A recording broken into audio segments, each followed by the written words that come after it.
t'en donne des miettes. lakini wewe wanakupatia iliyobaki. Tu mets même ta vie en danger. Unatia hata maisha yako hatarini. Tu défends les intérêts de la boîte. Unatetea faida ya hiyo kampuni. Mais le jour où vous devez manger, lakini siku ambayo inabidi mkule, ce sont les autres qui mangent. Ni wengine ndio wanakula. Mais toi on te met des. Wewe wanakutia kando. Il y a un Saül qui est assis sur toi. Kuna Saulo ambaye amekalia kiti chako.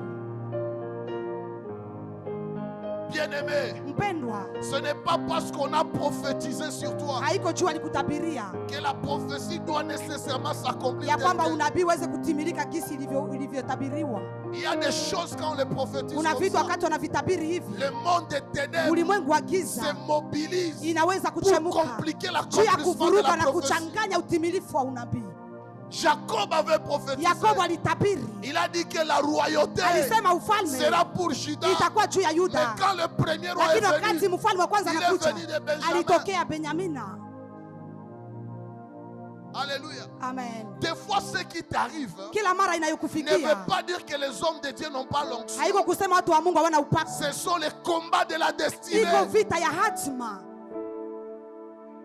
Tu peux venir ici à Gethsemane. Unaweza kuja hapa kwa Gethsemane. Le prophète Moïse parle sur toi. Nabii Musa Il anakutabiria. te dit mon frère. Anakuambia ndugu yangu. Ma soeur.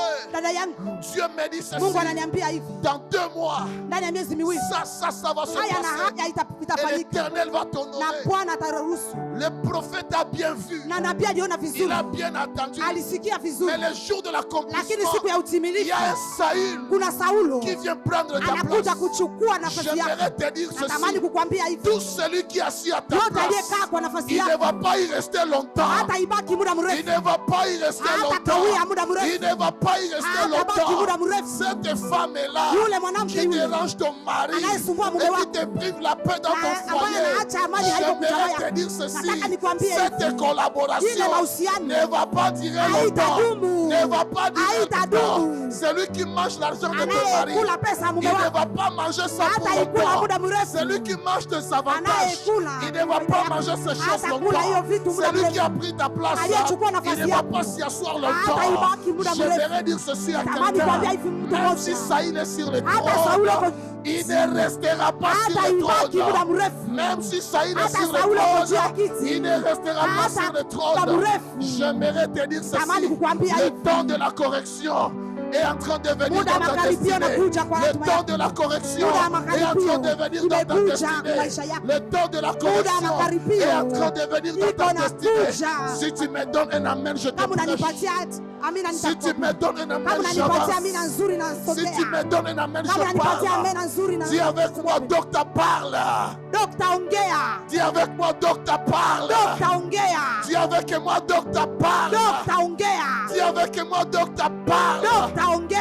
Bien-aimé, quand le temps de la correction est arrivé, Dieu a envoyé un prophète. Quand le temps de la correction est arrivé, Dieu a envoyé un prophète. Et j'aimerais te dire ceci. À Gethsemane, Dieu vous a envoyé des prophètes. Dieu vous a envoyé des prophètes afin de corriger vos destinées. Et aujourd'hui, la destinée sera corrigée. Alléluia. Amen. La Bible dit ceci. Dieu envoya Samuel dans la maison d'Isaïe. Il a dit ceci à Samuel. Va dans la maison d'Isaïe. Parce que dans cette maison, je me suis choisi un homme selon mon cœur. Il va régner à la place de Saül. Je me suis choisi un homme. Il va régner à la place de Saül. Pourquoi? Parce que j'ai rejeté Saül. Je lève ma main comme un prophète. Que le Dieu de l'apôtre rejette tes ennemis. Rejette tes ennemis. Celui qui te fait pleurer, il sera rejeté par Dieu. Celui qui te combat, il sera rejeté par Dieu. Celui qui combat ta maison, Dieu va le rejeter. Celui qui salit ta réputation, Dieu va le rejeter. Celui qui combat tes enfants, l'Éternel va les rejeter. J'aimerais dire ceci à quelqu'un. Tes ennemis n'ont pas la chance. Tes ennemis n'ont pas la chance. Parce que ton Dieu va les rejeter. Ton Dieu va les rejeter. Si tu me donnes un amen, je vais te donner la nouvelle adresse de ton ennemi. Non, si tu me donnes un amen, je vais te donner la nouvelle adresse de ton ennemi. Nitakupatia makao mapya. Kama unanipatia amina, je vais te donner la nouvelle adresse. Nitakupatia makao mapya adui zako. Alléluia. Amen. Quand on jette les choses, wakati wanatupa vitu, on les jette où? Wanavitupa wapi? À la poubelle. Uyalala. Ce qui fait que inafaa kwamba tout celui qui te combat, yote atakayekupiganisha, son adresse makao yake sera où? Itakuwa wapi? Son adresse sera wapi? où? Makao yake itakuwa wapi? Son adresse sera où? Makao yake itakuwa wapi? Son adresse sera makao où? yake itakuwa wapi? À partir d'aujourd'hui, que les ennemis de ta maison commencent à sentir la poubelle que ses enfants sentent, la poubelle que son travail sente, la poubelle que ses affaires sentent, la poubelle. Même s'il met la lotion, même s'il se parfume, parce que Dieu l'a rejeté, qu'il sente seulement la poubelle. Alléluia. Amen. Tu ne peux pas attaquer un enfant de Dieu et que les choses restent comme ça. Je dis jamais. Non, je dis jamais. Dis avec moi Naboy. Dis avec moi Naboy. Dis avec moi Naboy.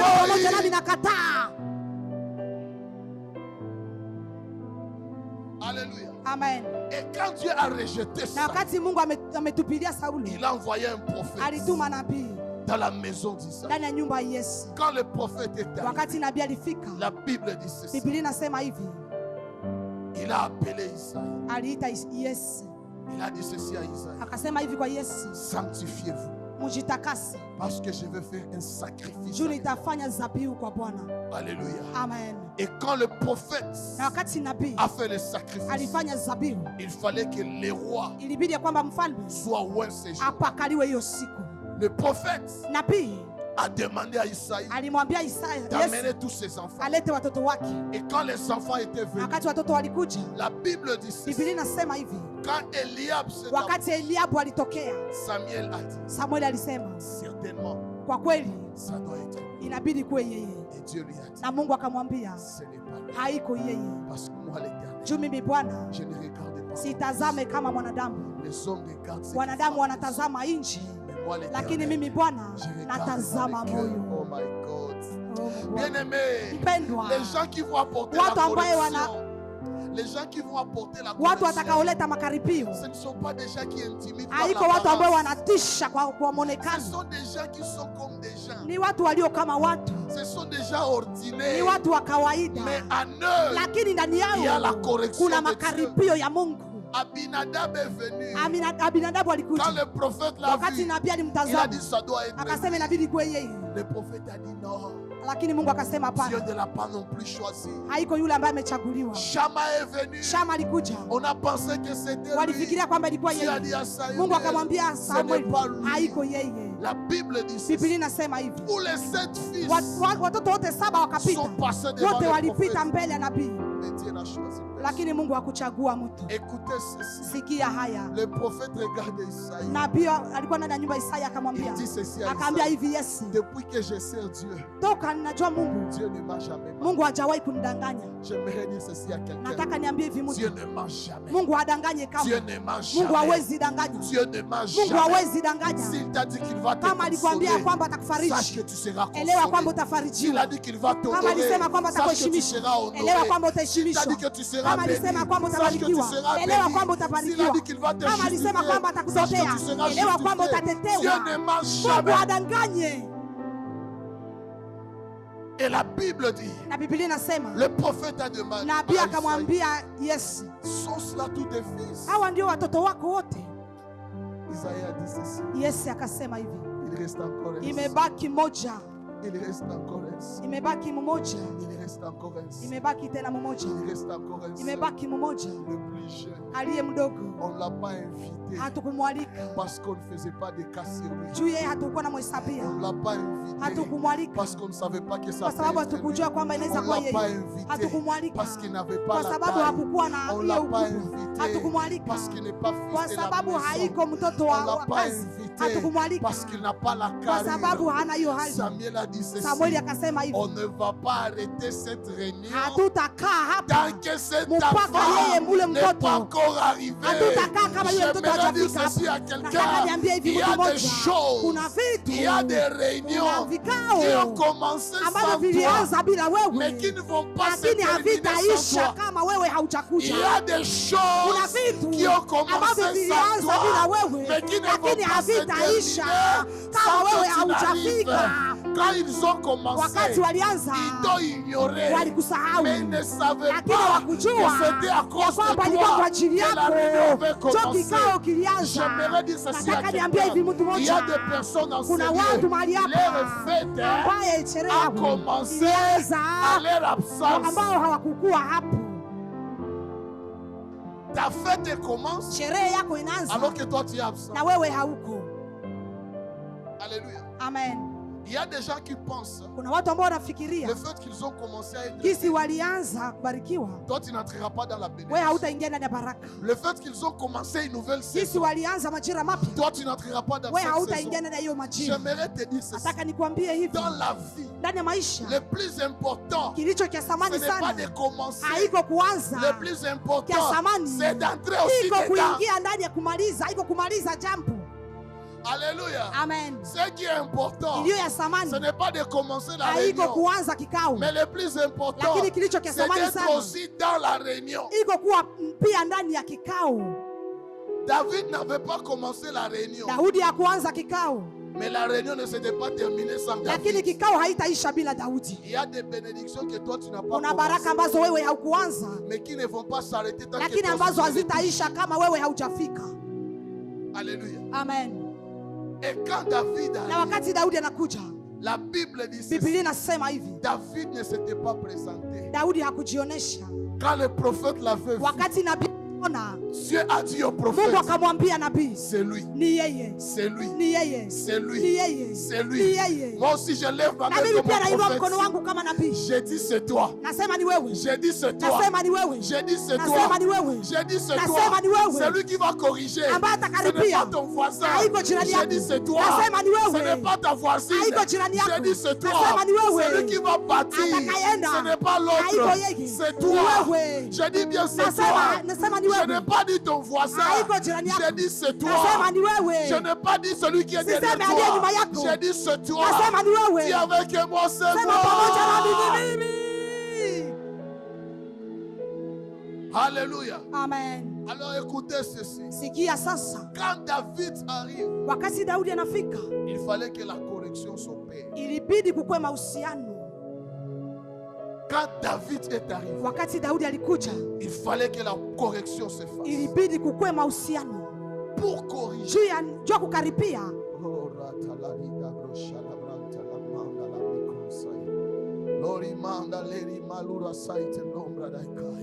Pour corriger Juu ya kukaripia les hommes watu dans les écoles, ndani ya shule ils utilisent des stylos rouges pour wanatumikisha kalamu nyekundu juu ya kukaripia. d'autres utilisent des chiffons pour effacer les Wengine wanatumikisha juu ya kuvuta ubao, wanatumikisha shifo. d'autres utilisent la gomme pour corriger. Wengine wanatumikisha gome juu ya kukaripia. D'autres utilisent l'encre correctrice pour corriger. Wengine wanatumikisha encre correctrice juu ya kukaripia. Mais Dieu ne fonctionne pas comme ça. Lakini Mungu hatumike hivi.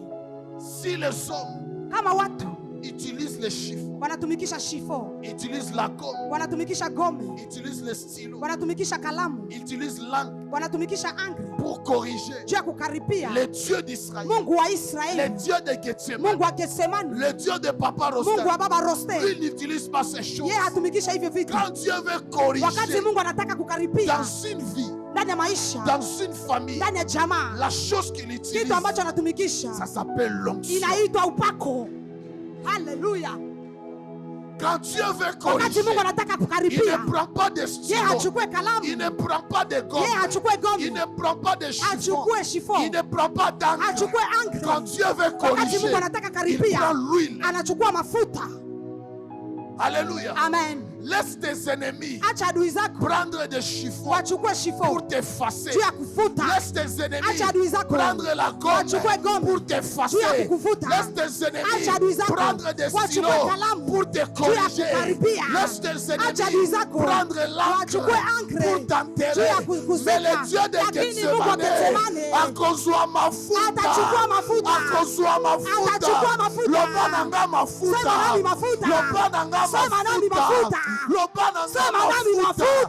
Bien-aimé, quand l'onction arrive, c'est pour apporter la correction. La Bible déclare, le prophète a dit à David, mets-toi à genoux. Il a demandé à son protocole, donne-moi la corne d'huile. Il a pris la corne d'huile. Il a déversé sur David. Il a déversé sur David. Il a déversé sur David. En ce matin, il y a des gens qui vont recevoir l'huile.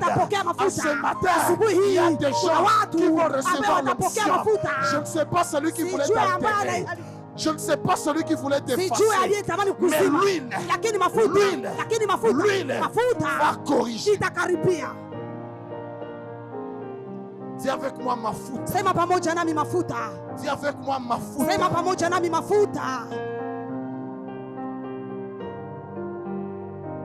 Est-ce que je peux parler?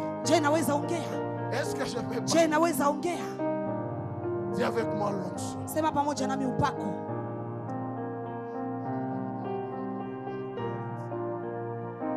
Pour oindre David, le prophète a pris la corde. Écoutez ceci.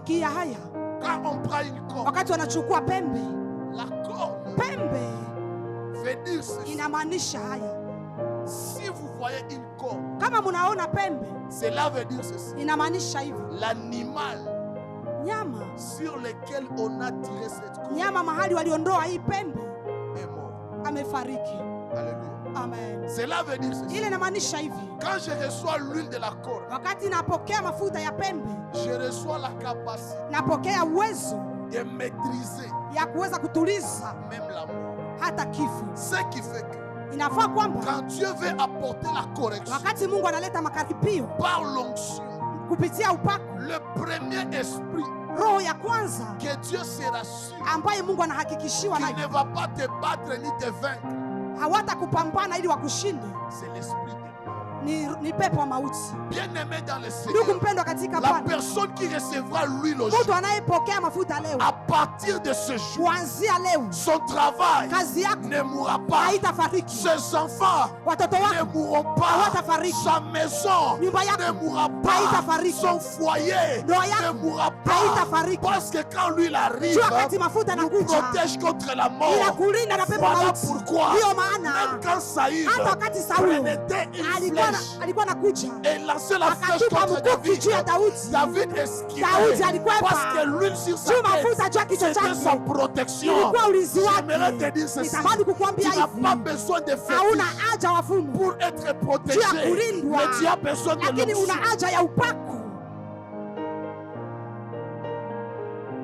Alléluia. Amen. Il y a des gens, la mort subite, ça frappe leur famille. Des gens meurent, on ne sait pas comment ils sont. Mais toi, tu ne mourras pas de la mort de sorciers. Toi, tu ne mourras pas de la mort de sorciers. Même s'ils vont dans des montagnes, même s'ils vont dans les lacs, même s'ils vont dans des rivières pour faire des incantations, toi, tu ne mourras pas. Alléluia. Amen. Quelqu'un dit avec moi mafuta.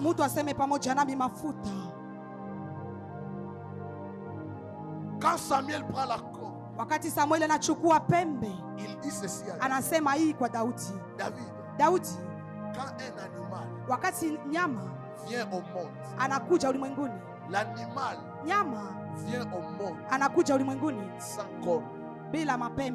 Mais au fur et à mesure lakini kiwango que l'animal est en train de grandir, hatua kwa hatua wakati nyama na komaa, la corne pousse. pembe ananja ota. Cela veut dire ceci. Ile inamaanisha hivyo. Toi, David, Wewe Daudi, quand tu es venu au monde, wakati ulikuja il n'y ulimwenguni avait pas la royauté dans ta famille. hakukuwa ufalme kujamaa yako, Mais au fur et à mesure lakini hatua que kwa toi tu es hatua en train de grandir, wakati uona la komaa, royauté ufalme va pousser dans ta itaota maison. kujamaa yako. J'aimerais dire ceci à Natamani quelqu'un. kuambia yeye Il y kwa a mtu, des choses kuna vitu que tes parents n'avaient pas ambavyo vues. wazazi wako Mais hawakuona, parce que toi tu es dans lakini cette kwa sababu maison, wewe uko ndani ya nyumba ça va hiyo, pousser dans ta famille. vitaota ndani ya jamaa Ça va yako, pousser dans ta vitaota ndani ya maison. jamaa Je yako. lève ma main Nainua comme un mkono wangu prophète. kama Que nabii, la maison que ton ya père kwamba n'avait nyumba pas ambayo baba bâtie, yako que hakujenga, toi tu bâtisses wewe cette maison. utaijenga. Que le pays où tes parents ne sont pas Nchi mahali arrivés, wazazi que wako toi tu arrives dans ce wewe pays, utafika ndani ya que hiyo les nchi. choses que tes parents n'ont Vitu pas ambavyo wazazi fait, wako que toi tu hawakufanya, fasses wewe ces choses, utavifanya. que le montant que tes parents n'avaient pas touché, Pikipiki ambayo que wazazi toi wako tu touches ce wewe uweze montant, kugusa hiyo. parce que toi Wewe tu es comme une corne, uko kama pembe, tu es appelé à pousser. umeitwa Au kuota. début Mwanzo personne ne te hakuna voit, mtu mais aliyekuona, avec le temps lakini pamoja na muda Ozomata, watu unaanja panda, wewe unaanja panda, wewe unaanja panda, wewe unaanja panda. Alléluia. Amen. Voilà pourquoi Ndio maana ne sois pas intimidé usitishwe si tu n'as pas quelque chose. kama hauna kitu leo, Ne sois pas intimidé usitishwe si tu es encore locataire. kama uko mlipia Ne sois nyumba, pas intimidé usitishwe si tu es encore travailleur quelque kama part. unatumbuka Ne sois kufanya pas kazi mahali fulani, intimidé usitishwe si tu n'as pas beaucoup kama d'argent. hauna pesa nyingi. Donne-toi seulement du temps. Jipatie tu Ça muda, va pousser. itaota, Ça va pousser. itaota, Ça va pousser. itaota. Ton huile, Mafuta ton yako onction, kwako ça wako vient de la corne. inatokea Ça va pembe, pousser. itaota. Voilà pourquoi dans la vie, Ndio maana ndani ya maisha ne méprisez personne. usikuwe na dharau mtu, Parce que tu ne sais pas la semence qu'il porte. jua ujue mbegu anayobeba. Ne négligez personne. Usidharau mtu, Parce que tu ne sais pas ce qui va pousser sur sa tête. haujue nini itaota kwa kichwa chake. C'est peut-être le futur PDG. Il peut être le futur PDG. Yeye anaweza kuwa PDG wa kesho, Il peut être le futur boss. anaweza kuwa tajiri wa Il kesho, peut être le futur patron. anaweza kuwa tajiri wa kesho, Il peut être le futur pasteur. anaweza kuwa mchungaji wa kesho, Mais quand tu le vois, lakini wakati il n'y a unamwona rien de visible. hakuna kitu kinachoonekana. Bien-aimé, Mpendwa, Dieu a caché notre destinée à plusieurs Mungu alificha hatima yetu kwa wengi, pour que les hypocrites ne s'attachent pas à nous à cause des intérêts. juu wanafiki wasishikamane nasi juu ya faida. Alléluia. Amen. Si tout le monde savait ce que tu allais devenir demain, Mtu yote angejua yale ambayo utakuwa kesho, il y a des hypocrites qui vont commencer kuna à manafiki ambao s'attacher à toi. wangeshikamana na Mais wewe, Dieu a caché ton lakini futur Mungu en alificha toi kesho yako pour que les vrais, ili wa tes kweli, vrais amis, ili marafiki wako wa tes kweli, vrais frères, ili wandugu wako wa tes kweli, vraies sœurs ili wadada wako wa kweli s'attachent à toi. washikamane na Voilà wewe. pourquoi, bien-aimé, Ndio maana dans mpendwa, la sagesse de la vie, kwa hekima ya maisha ne vous séparez pas des gens usijitenge na watu qui vous ont supporté dans les moments ambao faibles. walikuvumilia ndani ya muda mgumu, Ils ont vu en toi waliona ndani yako ce que personne ne pouvait yale voir. ambayo wengine hawangeliona. Ils ont pu te supporter Wao walikuvumilia, pendant que tu n'avais pas de grade. walikuvumilia kati ya hukukuwa na madaraka. Alléluia. Amen. Ne sois pas chrétien de Gethsemane Usikuwe Mkristo wa Getsemane parce que tu n'as pas encore de millions, juu hauna mamilioni, parce que tu n'as pas encore un capital de 100 000. juu hauna mwanzo ya elfu 1,000. Et quand tu vas avoir beaucoup d'argent, Wakati utapokea pesa nyingi ne dis pas que Gethsemane n'est plus de mon na niveau. utasema Getsemane haiko tena ya kiwango yangu. Rappelle-toi Kumbuka les prières des hommes de maombi Dieu. ya watu wa Le Mungu. pasteur Daniel priait pour Mchungaji toi. Danieli alikuwa Le anakuombea, prophète Moïse priait pour Nabii toi. Musa alikuwa Quand Dieu anakuombea. va t'élever, Wakati Mungu atakuinua, rappelle-toi, kumbuka, dis à ton voisin, ambia jirani yako, Kobo Sanate. usisahau, Dis à ton voisin, Kobo ambia jirani yako Sanate. usisahau, Kobo Sanate. usisahau. Alléluia. Amen. Il y a certaines personnes, Kuna watu wengine quand elles veulent devenir orgueilleuses, wakati amekuwa na kiburi, prenez les photos d'il y a 10 ans. chukua picha zake ambayo miaka 10 imepita, Montre-lui. umuoneshe, Dis-lui ceci. mwambie Tu hivi, n'étais pas comme ça. wewe haukukuwa Tu hivi, étais comme l'autre ulikuwa là. kama Mais ule, c'est la grâce de lakini Dieu ni neema ya qui Mungu t'a ambayo transformé. imekubadilisha. Kobo Sanate. Usisahau. Haleluya. Aujourd'hui, étiez fidèle à cette femme. Leo uko mwaminifu kwa yule mwanamke. Parce que vous n'avez pas encore beaucoup de maisons. Juu hamuna manyumba mengi. Mais quand vous devenez propriétaire lakini de wakati mutakuwa na manyumba mengi, ne cherchez pas la femme de la richesse. Usitafute mwanamke wa utajiri. Reste avec cette femme-là. Baki na yule Parce mwanamke. qu'elle t'a supporté. Yeye alikuvumilia. Mais il y a d'autres personnes Mpendo, kuna watu qui wengine aiment ce que nous sommes devenus. ambaye hawapendi yale tulio. Ils aiment ce que nous sommes devenus. Wanapenda yale tulio. Mais ils ne pouvaient jamais aimer ce que nous étions. Hawangalipenda yale tuliokuwa.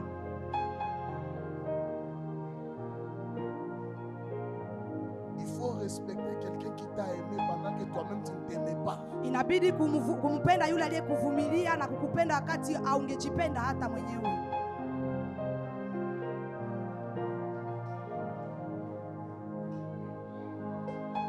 Alléluia. Amen. La taille que tu as aujourd'hui, ile taille unayo leo, c'est la taille de 2025. iko taille ya mwaka Si on 2025. entre en 2015, Kama tunarudi kwa mwaka 2015, il y a même d'autres 2020. aha, hata kwa mwaka 2020 kulikuwa hivi. Mais à cause de la grâce de Dieu de Lakini kwa ajili ya neema ya Mungu wa Mtume Roste, mafuta, kuna hiyo alama, kuna hiyo baraka, unapita, unadunda. Mpendwa, usisahau.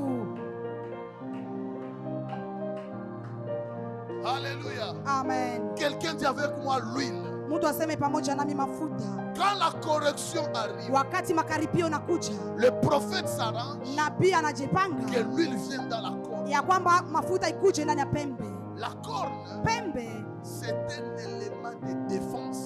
pembe iko kitu cha utetezi. Quand un animal Wakati nyama qui n'a pas de griffes ambaye hana picha veut se battre, anatamani kupambana, il utilise la corne. anatumikisha pembe. Le prophète disait ceci à David: Nabii aliambia hivi Daudi, je te donne l'onction nakupatia upako pour que tu deviennes ili ukuwe les défenseurs ulikuwe mtetezi, d'Israël. ukuwe mtetezi wa Israeli. J'aimerais te dire ceci: Natamani kukuambia hivi, l'huile qui va toucher ta vie, mafuta ambayo itagusa maisha yako ça va leo faire de toi itakufanya les défenseurs de ta ukuwe famille, mtetezi wa jamaa les yako, défenseurs de cette mtetezi vision, wa maono hii, les défenseurs de cette église. mtetezi wa kanisa hili. Partout où on combattra Mahali ta pote ambapo famille, utapambana toi jamaa tu yako, vas t'élever. wewe Oh my utasimama God. Quelqu'un me donne un amen, je veux mtu quelque anipatie chose. amene nifungue kitu fulani. Quelqu'un me donne un amen, Mtu je veux anipatie quelque amene chose. nifungue kitu moja. Comme David Kama Daudi avait reçu l'huile de la corde. alipokea mafuta pembe, Quand un animal wakati nyama vient au monde, anakuja il ulimwenguni, vient avec tout. anakuja na yote, Mais la chose lakini kitu qui pousse en ambacho dernier, kinaota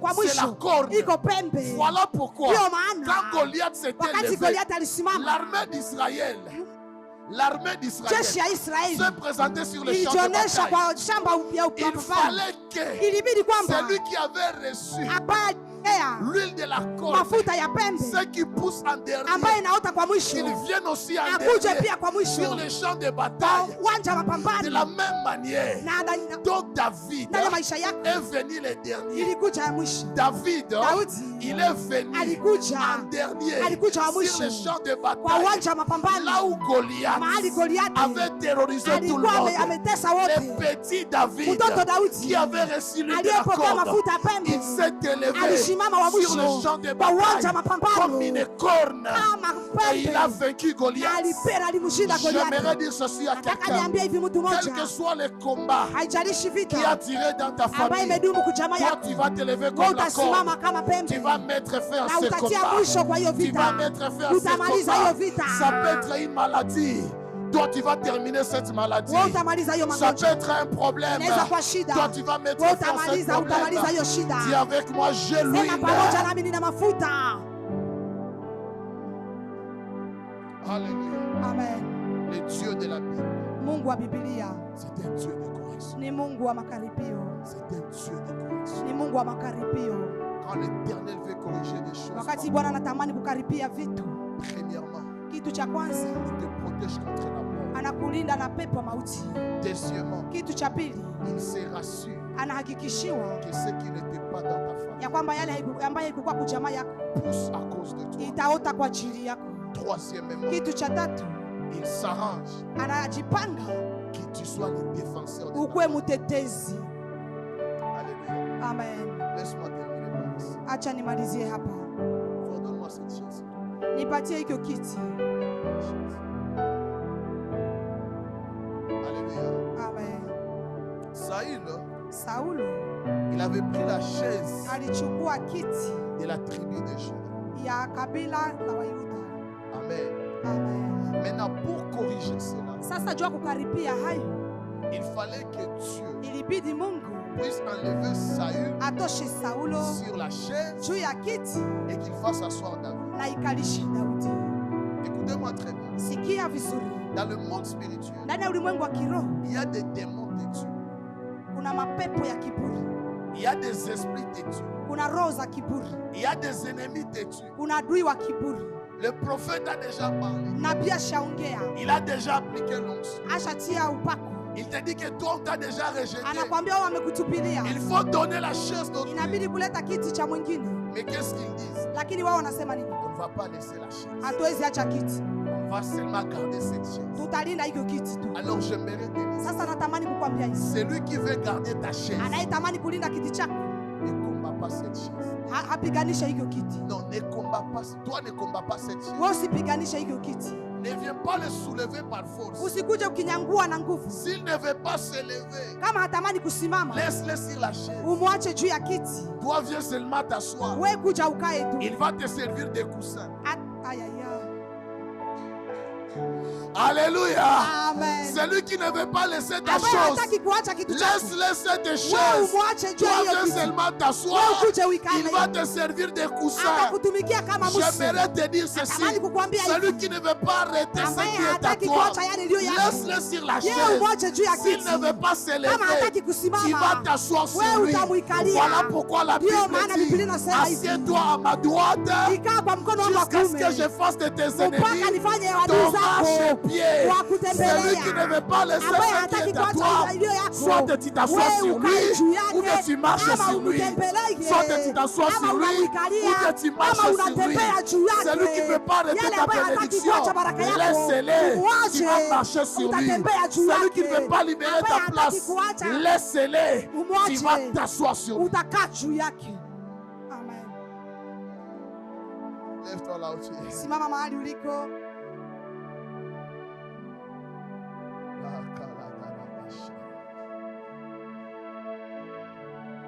Oh my God. Est-ce que quelqu'un est prêt pour la correction aujourd'hui? Je, mtu uko tayari kwa makaribio leo?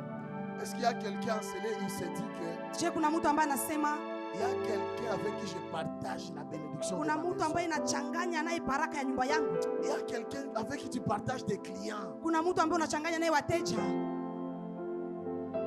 Il y a quelqu'un avec qui tu partages les avantages de ton Kuna poste. mtu ambaye unachanganya naye faida ya nafasi yako. Aujourd'hui, il doit laisser ta chaise. Leo unabidi ache kiti chako. S'il ne veut pas laisser cette Kama hataki chaise, kuacha hiyo kiti, ovandela ye. utamuikalia. Nalobi bien Nasema kofandela vizuri, ye. utamuikalia. Lève ta main droite. Inua mkono wako wa kuume mahali uliko. Ce dimanche, c'est un dimanche de correction. Jumapili hii ni Jumapili ya makaribio. Nous allons prier pendant 5 minutes. Tutaomba kwa dakika 5 tu. Tout celui qui a pris la chaise de ta famille, Yote aliyechukua kiti cha jamaa yako, tout celui qui a pris la bénédiction de ta famille, yote ambaye amechukua baraka ya jamaa à yako, partir d'aujourd'hui, kuanzia leo, soit tu libères ama naacha ou bien tu t'assois sur lui. ama unamuikalia. Dombola mboko na mobali. Inua mkono wako wa kuume juu. Lobalanga, hey Yahweh! Hey Yahweh! J'aimerais que tu pries plus que ton Nataka voisin. uombe vizuri kuliko Lobali kusu, hey Yahweh! Hey Yahweh! Na journée à lelo. Na journée ya lelo. Saul nyoso. Saulo nyos. Oyo afandi na kiti na nga. Oyo afandi na kiti na nga. Oyo afandi na bapamboli na nga. Oyo afandeli mapamboli na nga. Oyo afandeli elevation na nga. Oyo afandeli elevation na nga. Oyo afandeli mariage na nga. Afandeli mariage na nga. Oyo afandeli ba avantage na nga. Oyo afandeli ba avantage na nga. Saul nyoso. Saulo nyos. Oyo afandeli ba client na Oyo nga. afandeli ba client na nga. Oyo afandeli mombongo na Oyo nga. afandeli mombongo na nga. Lelo Lelo. azopima. Azobima. Lelo Lelo. azopima. Azobima. Lelo Lelo. azopima. Azobima. Lelo Lelo. azopima. Azopima. Ozobeta maboko siko Uko sali. napika mikono. Bando pimisa Saul Angetosha nyoso. Saulo yote. Oyo azwaki kiti na Ambaye yo. amekalia kiti Oyo chako. azwaki place na Ambaye yo. amekalia nafasi yako. journée alléluia nosopimisaye rabasheka rabayandere boshekeriaba ikatare babayatale rabaya rakanda rabaye kandere brakatea rababashekeri mandarabaya ikatala mandarabayataraba rakaya darabashekaria mandarabaya remandere boshekala baya ikandere brakandarabaya remama yekandere boshekeri ikamandere boshabra kandarabaya remandere boshekala baya imarikaya baba korabaya telebaya iproshekatale mandarabaya rekandere boshagadia rabashekala mandali arebaye kala mandarabaya ekandarabaya tango sopeta maboko azopima tango sopeta maboko azotika place na yo tango sopeta maboko azotika place na yo tango sopeta maboko azotika kiti na yo au nom de Jésus-Christ.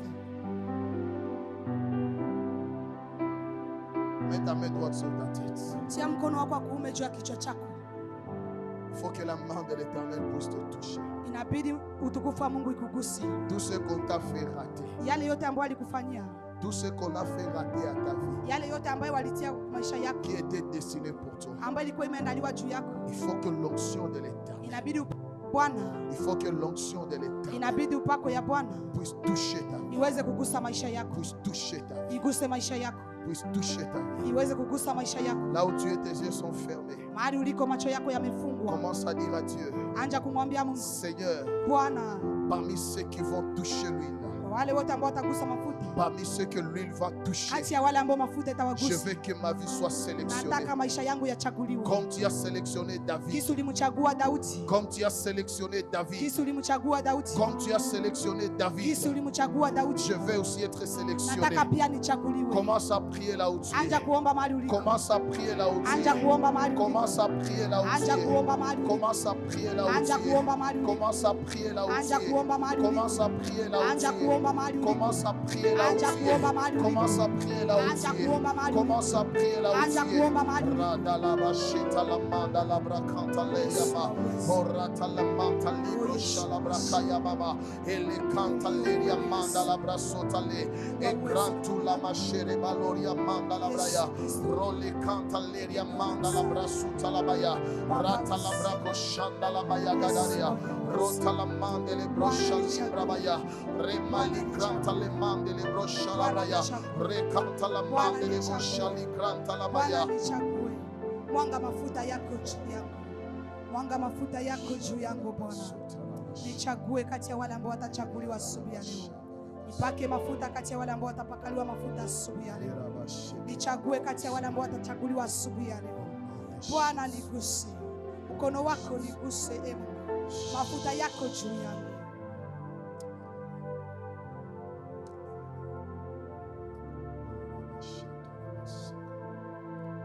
Alors que nous sommes en train de prier, Wakati tukiwa tukiomba, il y a deux choses que l'Esprit est en train de me montrer. kuna vitu vimbili ambavyo roho ya Mungu iko inanionyesha. Je vois une huile chaude Naona mafuta ambayo yamemuka couler entre les mains du prophète Moïse. imewekwa kwa mikono ya mtume ya nabii Musa. Je vois une huile chaude Naona mafuta couler entre les mains du pasteur Daniel. ambayo wanatia kwa mikono ya mchungaji Danieli. Et l'Esprit est en train de me dire ceci. Iko naniambia hivi, C'est à partir de ces deux hommes de ni Dieu kupitia wale watu wa Mungu wawili que l'Éternel veut apporter la correction dans la vie de ndio ces Bwana hommes. anataka kuleta makaripio kwa maisha ya watu. Suivez-moi très bien. Nifate vizuri, Ne prenez pas les choses de Dieu à la légère. usichukue vitu vya Mungu kirahisi. La Bible dit que ce n'est pas par une volonté humaine Biblia inasema haiko kwa mapenzi ya wanadamu qu'une prophétie est sortie, ndio unabii unatoka, mais c'est poussé par les saints lakini kusukumwa na Roho Mtakatifu que les hommes ont parlé de la ndio wanadamu parole. walisema kwa niaba ya Bwana. Protocole, aidez-moi avec 3 autres chaises. Shemasi, nisaidie na viti. Mettez-moi ici 5 chaises ici devant. Tia viti vitano hapa mbele. Lorsque l'Éternel veut arranger la vie de ses enfants, Wakati Bwana anatamani kupanga maisha ya watoto wake, des fois il ne faut pas marcher comme des gens des religieux. kila mara haibidi kutembea kama wanadini. Il faut écouter la voix de l'Esprit Inabidi kusikia sauti ya Roho et faire ce que l'Esprit na demande. kufanya yale ambayo Roho inahitaji. Je pensais que c'est moi qui allais prier pour vous. Nilifikiria kwamba ni mimi ambaye ningewaombea, Mais je vois une huile chaude couler lakini entre naona les mains de mafuta ces moto kwa mikono ya nabii Musa na mchungaji Danieli. Maman Ange, aide-nous avec cette petite bouteille d'huile. Mama Angel, tusaidie na mafuta.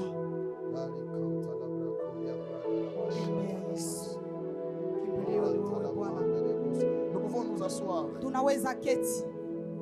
Ferme seulement tes yeux là où tu es. Funga macho yako mahali uliko. Si tu veux être spectateur, Kama unatamani kuwa mtazamaji, ça te regarde. ile na kuangalia. Mais j'aimerais te dire ceci. Lakini nataka nikwambie, L'Éternel m'a dit ceci. Bwana aliniambia hivi. Il y a 10 ans de la vie de quelqu'un Kuna miaka 10 kwa maisha ya qui mtu seront impactés aujourd'hui. ambayo itaguswa Il y leo. a 15 ans d'une famille Kuna miaka 15 ya jamaa moja qui seront impactés ambayo aujourd'hui. itaguswa leo.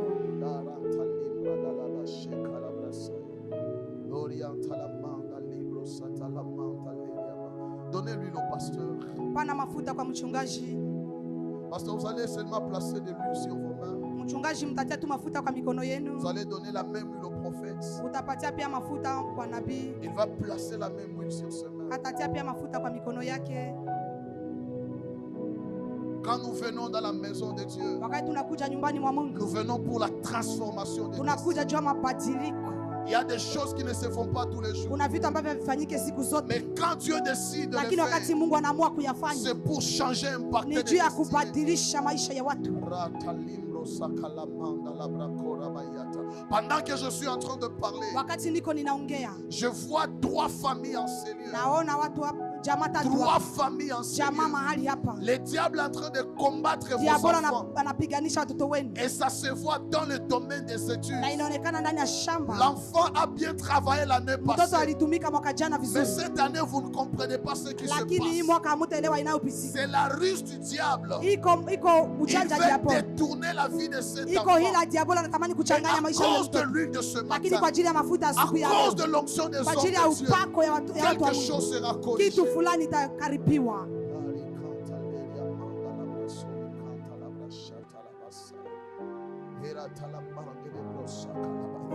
Lorsque Samuel Wakati Samueli est parti de la maison de alienda Saül, ndani ya nyumba ya Yese, il est parti en bâtissant un hôtel. alienda kujenga madhabahu. Lorsqu'il a présenté le sacrifice, Wakati alionyesha dhabihu, c'est là que la correction a été possible. ni hapo ndio makaribio lipitika. J'aimerais qu'une personne, Nataka mtu mmoja, un responsable de famille, wajibu wa jamaa, un frère, ndugu, une sœur, dada, qui sait qu'au fond de lui, ambaye anajua ndani yake la prédication d'aujourd'hui, mahubiri ya leo c'était le message de sa vie. ilikuwa ujumbe wa maisha yake. Il a besoin de restauration. Ana haja Il marejeleo, a besoin de correction. ana haja Que makaribio, ça soit dans sa maison, ikuwe ndani ya nyumba que yake, ça soit dans son ikuwe travail, ndani ya kazi que yake, ça soit dans le domaine de sa ikuwe ndani ya santé. shamba ya afya yake. Il va dire ceci: Atasema hivi, je veux m'attacher nitashikamana à l'huile que Dieu a donnée à ce na serviteur. mafuta ambayo Mungu ameleta kwa watumishi wake.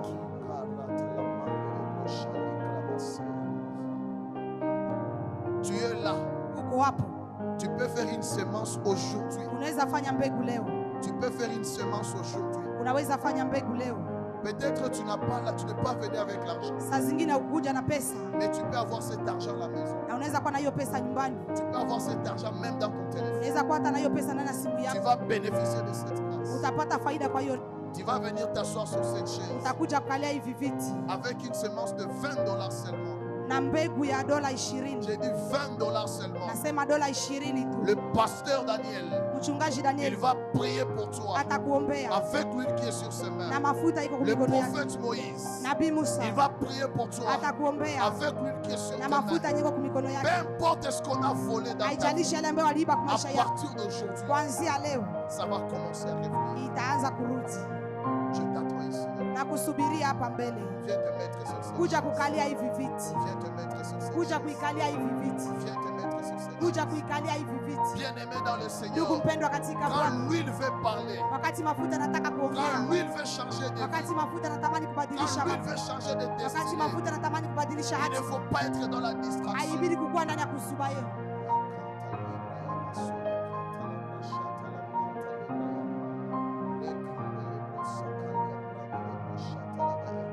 Il manque des places seulement. Tu peux faire une semence de $20 Aweza fanya leta mbegu ya pour la $20 correction dans ton juu travail, ya kukaribia kazi yako, pour la correction dans ce que tu juu vis. ya makaribio ya yale Tu unayoishi. dis aujourd'hui, Unasema leo le Dieu qui a envoyé ses Mungu serviteurs, aliyetuma huyu mtume, le Dieu qui a envoyé ses Mungu serviteurs, aliyetuma huyu mtumishi, j'ai besoin qu'il puisse corriger ina les haja choses. karibia maisha yangu. Sogea hapa mbele, tunakusubiri.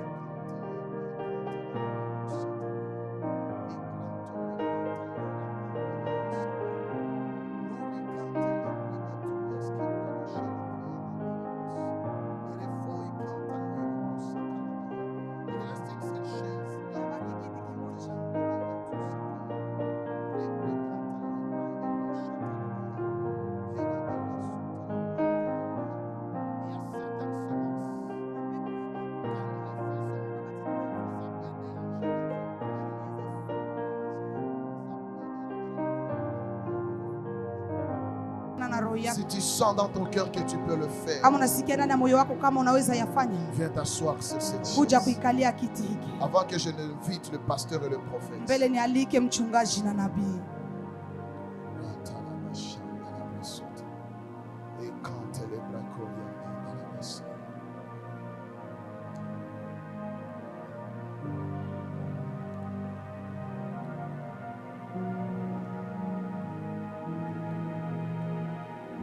Pasteur, pouvez-vous tenir debout? Prophète, imposez le main à ces hommes et ces femmes de Dieu.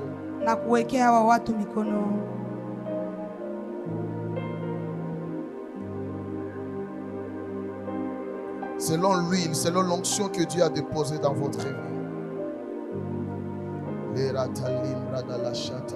J'aimerais qu'une personne prenne ces gens en photo.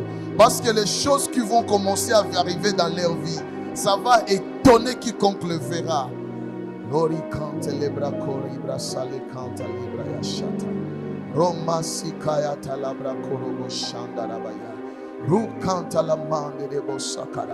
Là où tu es en train de prier, dis Seigneur, sélectionne-moi avec cette huile. Luri cante le manta libro shalakante de bos. Erosia talamande de brosharabaya rabayakata. Hori braconta la mande de broshabrage. Rubra canta leri bracosa carabayande de boshaya. E canta la mante qui brosa carabachete.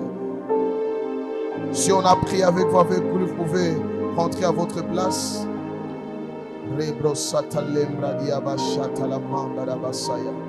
Si tu as ta semence cache, tu peux déposer ça sur l'autel.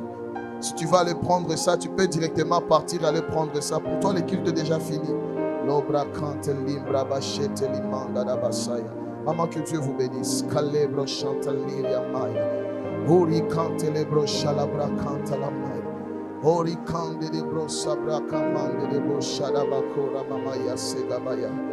Oh, cantele marika idelo shataya mama.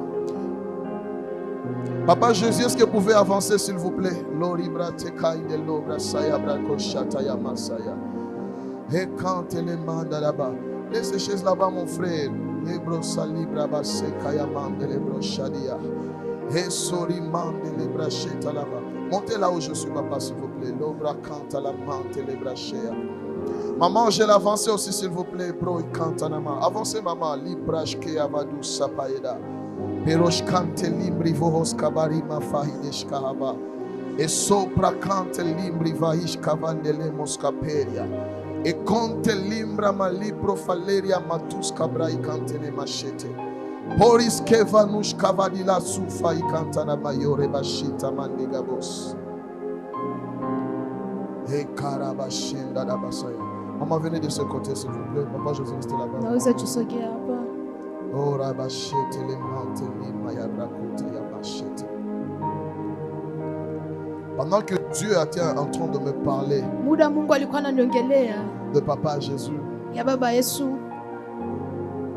j'ai vu deux choses sur tes épaules. Je n'ai jamais parlé avec vous. Mais ce que j'aimerais vous dire maintenant, c'est de la part de l'Éternel. C'est de la part de l'Éternel. La première des choses que Dieu me dit de te dire, c'est un rappel pour toi. Mais ça va te ramener encore à revenir à la quête de la face de Dieu. Je vois une étoile de richesse sur ton épaule droite. Nimeona nyota ya utajiri juu ya mabega yako. Et l'esprit est en train de me dire, na roho ya Mungu inaniambia hivi, ton étoile de richesse nyota yako ya utajiri ne sera pas activée par les choses de ce monde. hazitavutiwa na vitu vya dunia. Ton étoile de richesse Nyota yako ya utajiri va briller. zitawaka Au fur et à mesure, taratibu, tu vas t'attacher à l'autel. utashikamana na hii madhabahu. Amen. Ton étoile de richesse Nyota yako ya utajiri va briller au fur et à mesure zitawaka que taratibu, tu vas t'attacher à l'autel de Dieu. ukishimamana na madhabahu ya Mungu. La deuxième chose que je vois sur ton épaule, Vitu vya pili ambavyo nimeona mabegani mwako, je te vois porter des gens sur cette épaule. nimekuona umebeba watu juu ya mabega yako, Et l'esprit me dit de te dire ceci. na roho inaniambia nikwambie hivi, Arrête de te lamenter na acha à kujilalamikisha cause de responsabilités que tu appelles charge. kwa ajili ya majibu ambayo unasema kama ni majukumu, Parce que Dieu va encore ajouter des gens sur tes épaules. kwa sababu Mungu atazidisha tena watu juu ya mabega yako, Parce que tu es un père. kwa sababu wewe ni kama baba, Pas seulement pour ta famille, hapana tu kwa ajili ya jamaa mais yako, aussi pour ta belle famille. lakini kwa ajili ya jamaa mke wako. Amina. La cantelebro satana maria sote basha. Limbro sale cramante libra ya basha. Remalicro salebra maluria sikalamande lebro shaya. Je ne sais pas pourquoi Dieu me dit de le dire devant les gens. Sijui kama kwa nini Mungu ananiongea niseme mbele ya watu. Tu n'es pas dans une mauvaise voie. Hauko ndani ya njia mabaya, Mais le monde des ténèbres lakini ulimwengu wa giza veut placer autour de toi zinatamani ziweke kando de yako mauvaises compagnies watu qui wabaya voudront te détacher de l'autel de ambapo Gethsemane. wataweza wakutoshe kwa uwepo wa Ils Mungu, voudront te détacher de cet autel. watatamani wakondoe kwa hii Mais madhabahu, prie beaucoup lakini omba sana que tu restes attaché à cet ubaki autel. umeambatana na ile Parce madhabahu, que je vois ton étoile de kwa richesse sababu unaona nyota yako ya prier à utajiri cause de l'autel. zimewaka kwa ajili ya hiki madhabahu. Amen.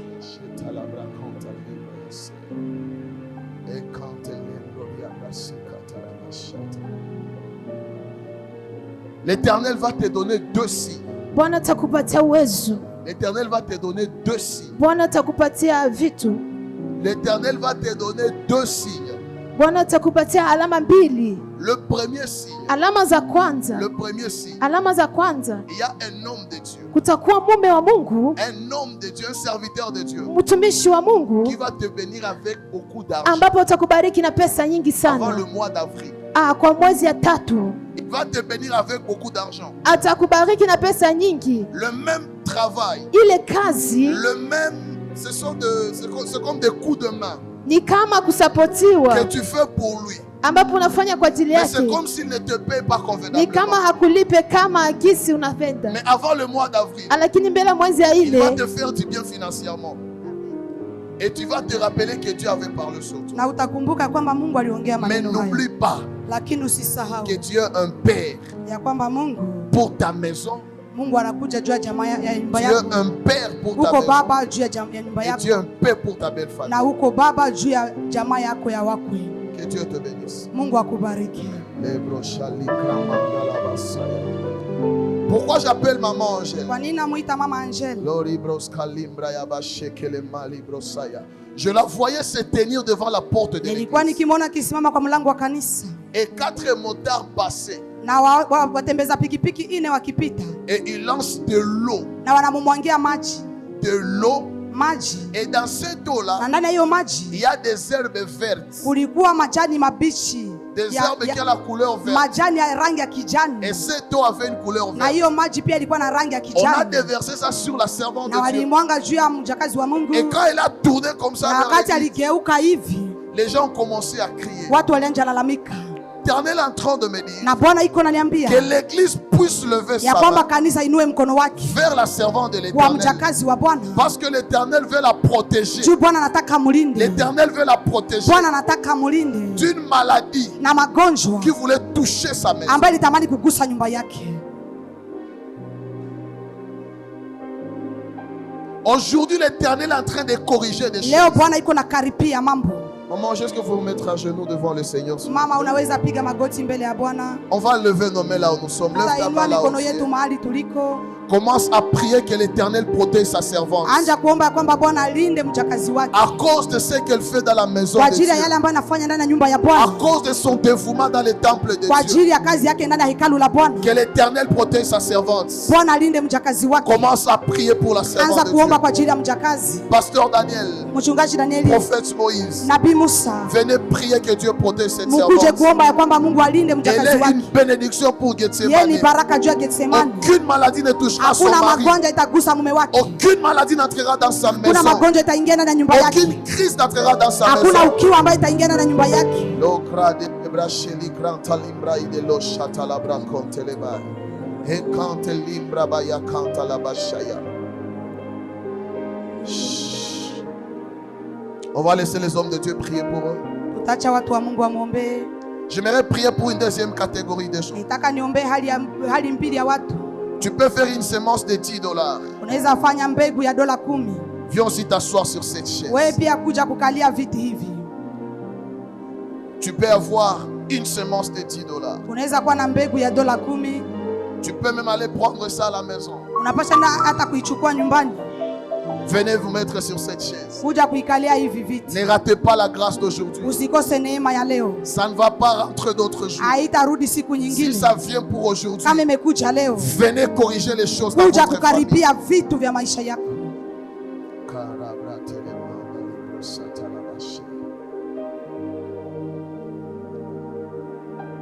Que le Dieu de l'apôtre Rostand Mungu wa mtume Roste soit une couverture pour ta vie et pour ta maison. akwe ulinzi juu ya maisha yako na nyumba yako. Au nom de Jésus.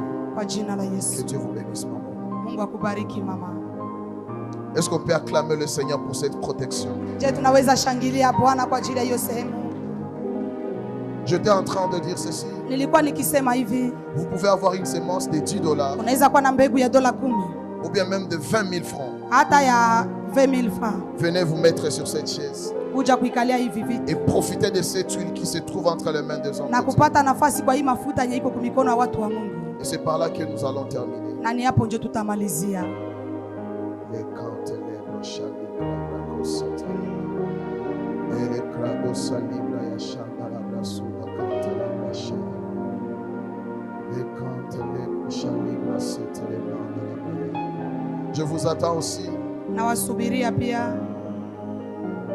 Vous pouvez faire une semence de 20 000 francs, de $10.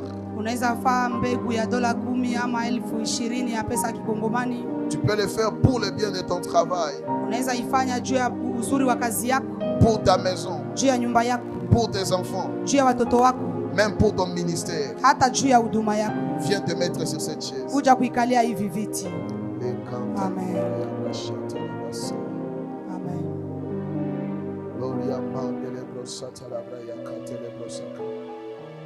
Prophète Moïse, Nabii pendant que Musa. vous allez prier pour le pasteur, Wakati utaombea mchungaji, pendant que vous allez prier pour le wakati pasteur, utaombea mchungaji, je vois l'Éternel ouvrir quelque chose comme un trou entre vos mains. naona Bwana anafungua kitu kama shimo kwa mkono yako. Il y a une portion de ta grâce Kuna sehemu ya neema yako qui va impacter son ministère. ambayo itagusa huduma Je yako. sais que tu le savais déjà, Najua kwamba ulikuwa umeyajua mais tayari, l'Éternel le confirme alors qu'il est lakini sur Bwana cette chaise. anaihakikishia wakati anaikalia hiyo kiti. Vous pouvez faire une semence de $10 ou de 20 000 francs. Unaweza faa mbegu ya $10 ama 20,000 ya Nous pesa restons kikongomani. avec 3 chaises. Tunabaki tu na viti vitatu. Moi, je suis en train de lever, de susciter une génération des échantillons dans Gethsemane. Mimi niko naamsha kizazi ambacho Une génération des échantillons. kitakuwa sehemu Des gens qui vont étonner les gens ya dans watu cette ambao église. watashangaza watu ndani ya kanisa hili na ulimwenguni. Nous ne restons qu'avec 2 places. Tunabaki tu na nafasi mbili. Vous pouvez faire une semence de $10 ou de 20 000. Unafanya mbegu ya $10 ama 20,000 ya pesa Venez vous kikongomani. asseoir. Kuja ukae. Peut-être pour vous, ce n'est pas grand-chose. Saa zingine kwenu haiko vitu vikubwa, Mais ce que ça fera pour vos lakini destinées, ambayo yale itafanya kwa hatima yenu ça va étonner plusieurs. itashangaza wengi. La dernière personne. Mtu wa mwisho, La dernière personne. mtu wa mwisho. Même si vous n'avez pas ça ici, Hata kama hauko nayo hapa, nous allons vous attendre au bureau. tutakusubiria Et ofisini nous allons prier pour vous. na tutakuombea. La dernière personne. Mtu wa mwisho, La dernière personne. mtu wa mwisho. Papa Rostel nous a dit de prier pour ses enfants en mettant du cœur. Baba Rostel alisema tuombe watoto wake tukitia moyo. Parce que dans cette année de repos, les choses doivent être restaurées. J'attends la dernière personne. Vous avez $10. Vous pouvez avoir 20 000 francs. Amen. Papa Daniel, mettez encore cette huile. Priez pour les enfants. Que l'Éternel fasse la correction. Na Bwana alete mahusiano yake.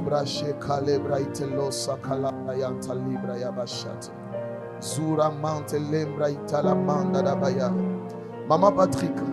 Mama Patrick. L'Éternel veut te bénir. Bwana anataka kubariki. Mais la question qu'il me demande de te demander. Lakini swali ambalo ananiambia ni kuswali. Est-ce que vous êtes prête? Je uko tayari?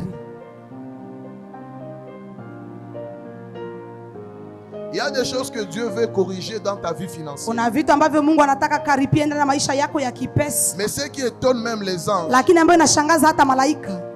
Pourquoi tu peux faire passer cette occasion? Kwa nini unaweza pitisha hii nafasi? Mon frère. Mets cette chaise pour Maman Patrick. Tia ile kiti pale kwa ajili ya Mama Patrick.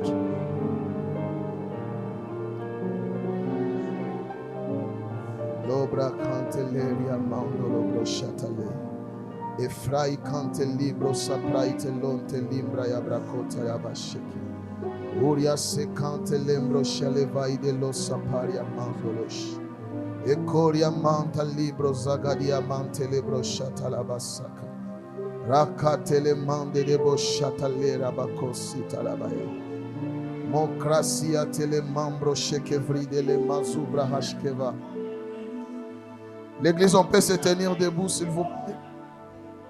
Nous pouvons nous tenir debout, peuple de Dieu. Tunaweza kusimama taifa la Mungu. Perikonte lebrai de lo shagadiamasu. Perushkadimo sapariama. Aharitu sapera kandera. Hibro malakada li shabahamaina. Marusha vai de lo maraga. Parikatu shandelebosaya. Premeterika tori mandelebaya. Les dieux des esprits des prophètes, les dieux qui élèvent des serviteurs en autorité. Perimandarika toribaidega, juge gariba, eida luramante lebayaka. Les temps de visitation angélique, les temps de visitation angélique, les temps de visitation angélique, les temps de visitation angélique.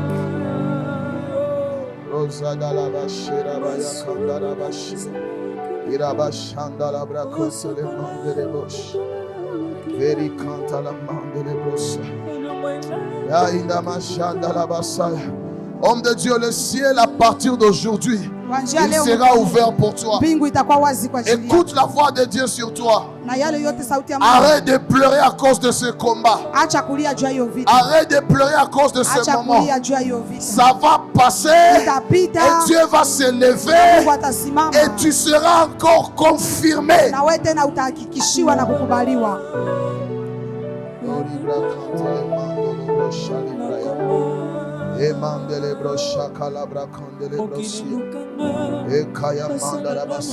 Toute l'église est debout, s'il vous plaît.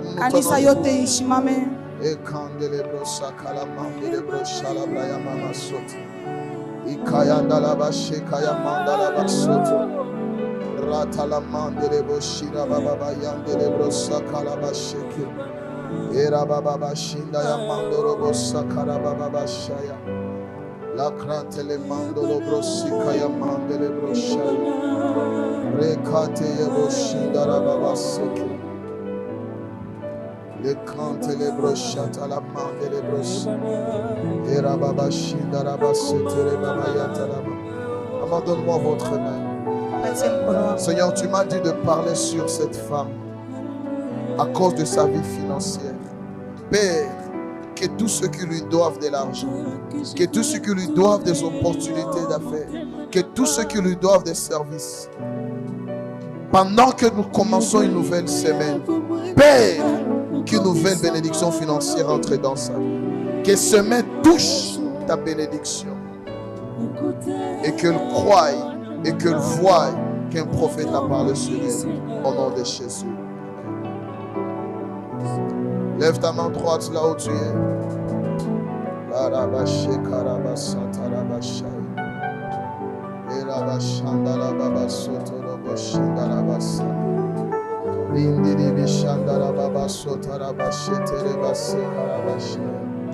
Oh my God.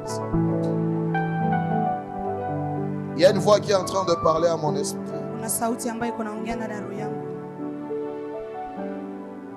Que les gens sont en train de se lamenter.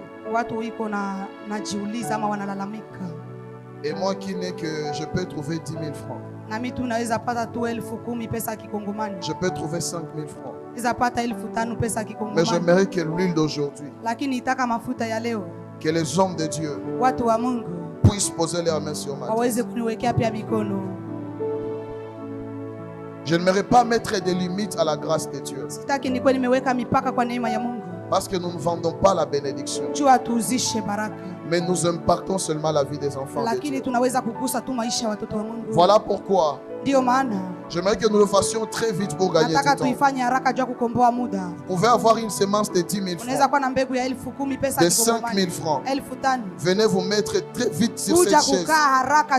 Que les prophètes et les pasteurs puissent toucher votre vie. Nous sommes debout, s'il vous plaît. Nous sommes debout, s'il vous plaît.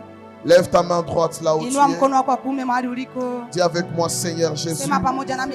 Dis avec moi, Seigneur Jésus. Seigneur Jésus. Seigneur Jésus. Que ce jour d'aujourd'hui soit un nouveau jour dans ma vie. Que ce jour d'aujourd'hui soit un nouveau jour pour ma maison. Que ce jour d'aujourd'hui soit un nouveau jour pour mes enfants. Que ce jour d'aujourd'hui soit un nouveau jour pour mon commerce. Que ce jour d'aujourd'hui soit un nouveau jour pour ma destinée. Que ce jour d'aujourd'hui soit un nouveau jour pour mon ministère. Que ce jour d'aujourd'hui soit un nouveau jour pour mes mères. Que ce jour d'aujourd'hui soit un nouveau jour pour ma santé. Que ce jour d'aujourd'hui soit un nouveau jour dans tous mes combats.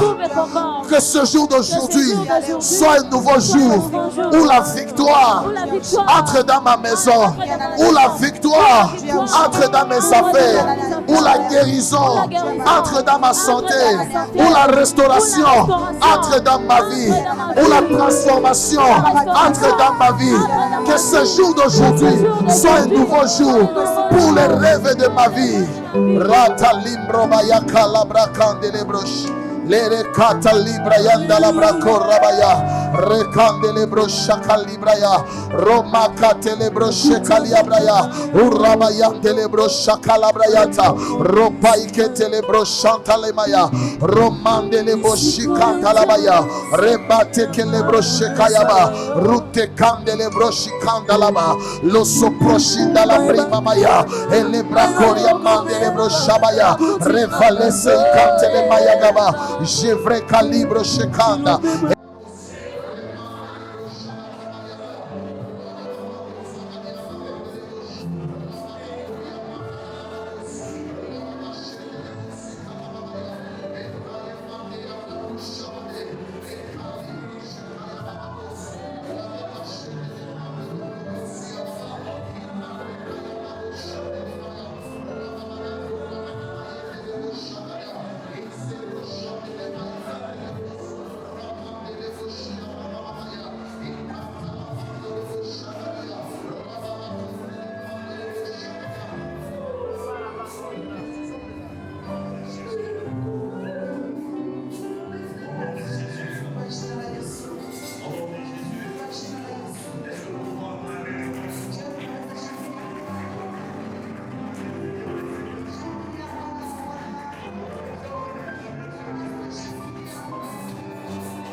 Dieu va répondre à leurs besoins. J'aimerais que tu viennes rapidement. Viens prendre ces enveloppes. Ce sont des enveloppes miracles. Nous allons les remettre les dimanches prochains. Tu donneras ce que Dieu t'aura donné. Tu ne vas pas voler, mais Dieu te donnera. Tu as l'habitude de faire.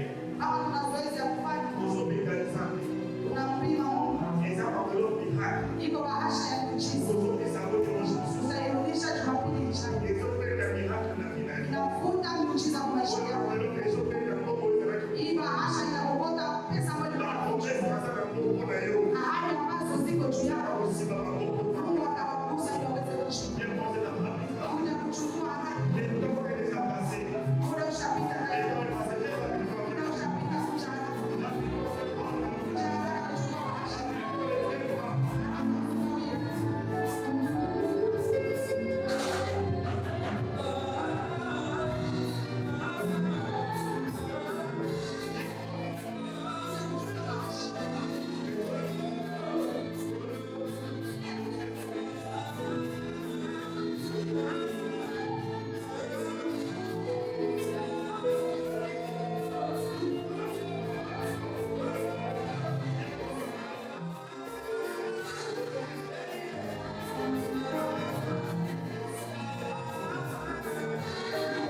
autres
Kwa hivi ndio kikao inaombwa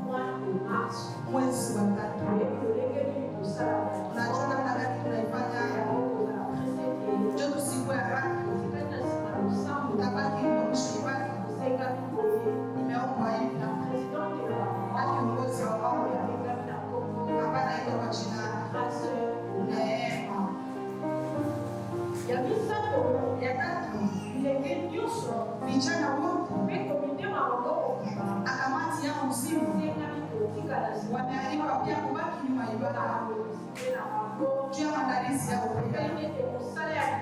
Wanapenda pia kazi ya vijana iende vizuri kwa ajili ya utukufu wao. Ndio imesainishwa na mwongozi wa vijana kwa jina ya Merle na washukuru.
Dans quelques minutes,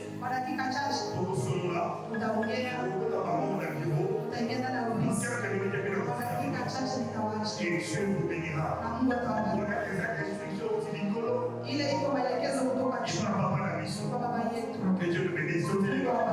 Voilà aussi sa vie.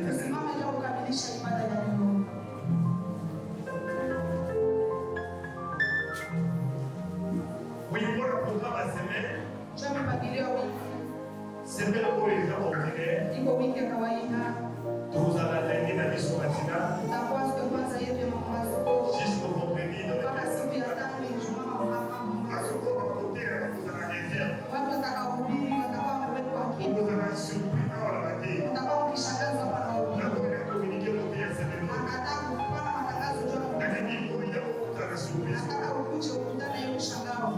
Mercredi et jeudi, le après-midi à 16h, nous allons accueillir la mission d'enseignement.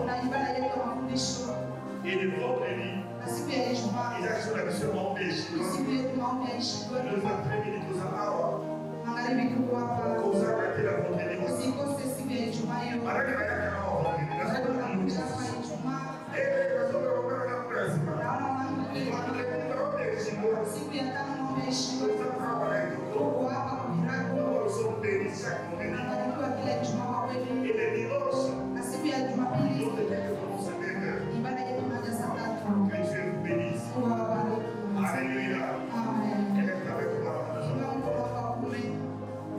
J'aimerais que tu ouvres la bouche. Prophétise pour cette semaine. Je sais que tu veux que tu prophétise à moi, je le véritable prophète. Le premier prophète de ta vie, c'est la promesse. Commence à proclamer. Et maintenant, commence à prophétiser.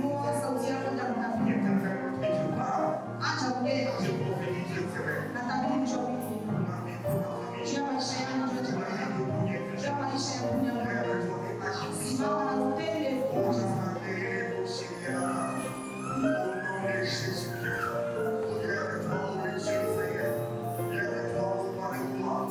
Je proclame la guérison.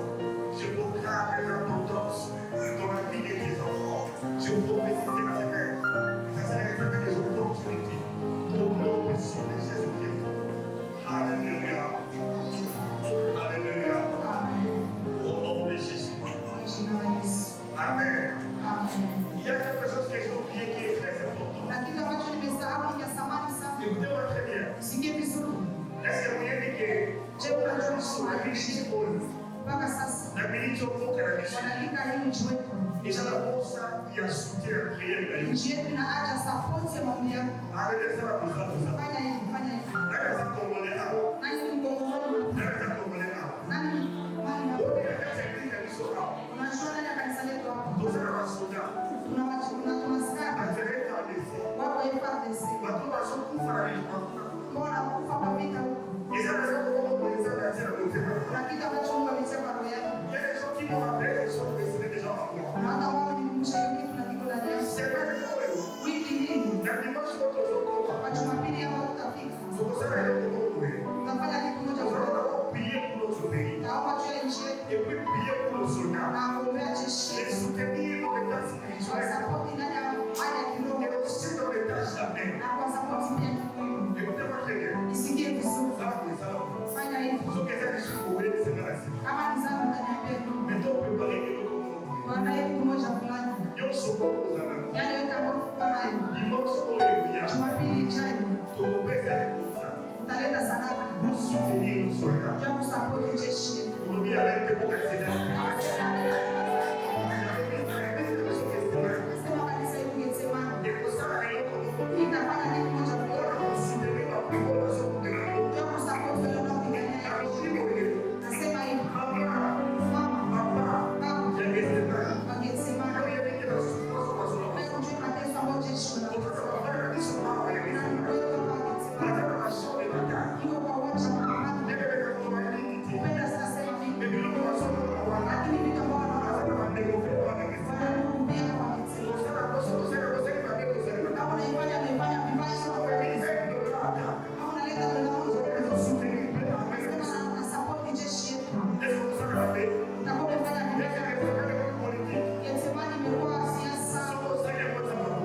Baba.